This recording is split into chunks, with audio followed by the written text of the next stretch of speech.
የነበረው እዛ ጫካ ላይ ኮሽሮ በሁለታችንም ይዘን ነበር ኪስ ሁለቱም ኪስ ላይ ያው ያን እየበላን ቆይተናል። ውሃውንም ጎርፍ ምናምን እየጠጣን ማታ ጎርፉን ያን ጎርፍ ያው እንጠጣለን። ተደብቀን ቀን ውለን ነው ማታ የምንጠጣ።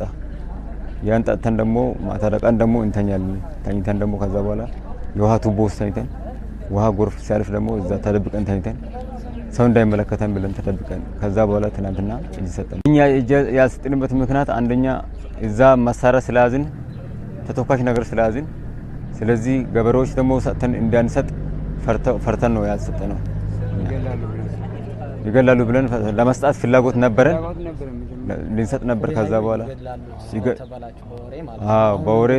በወሬ ይገላሉ ብለን ስለሰማን ፈርተን ዝም አልን። ከዛ በኋላ መጨረሻ ላይ መኪና አቁመን በማብራት ኃይል መኪና አቁመን መጣን።